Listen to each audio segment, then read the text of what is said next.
ของเจียมสาดแสงพ้นเหลี่ยมภูผาลมหนาวพี่คลอเคล้าการดาเมื่อตะวันเบิกฟ้าสองเรามาพาแต้มด้วยกัน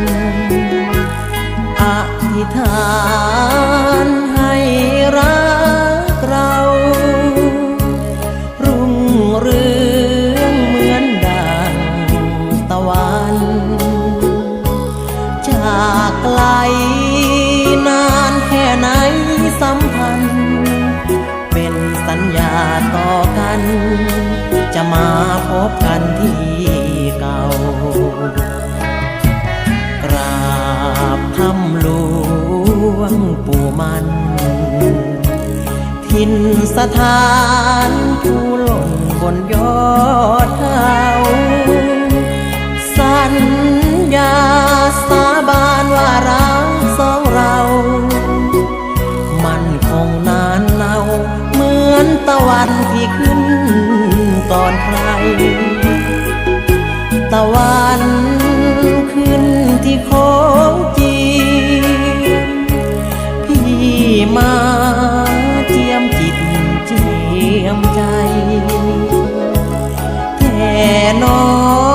งเจ้าอยู่หนใดลืมโค้งเจียมใช่ไหมให้พี่ลง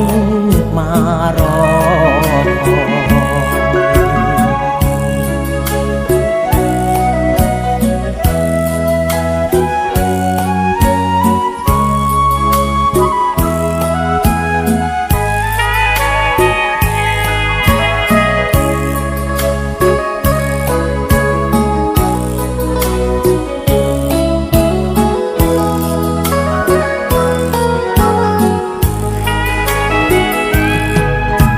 ตะวัน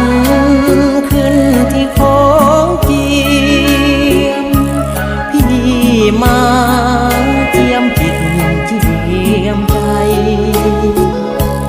แต่น้องเจ้าอยู่หนใดลืมของเจียมใช่ไหมให้พี่ลงมารอ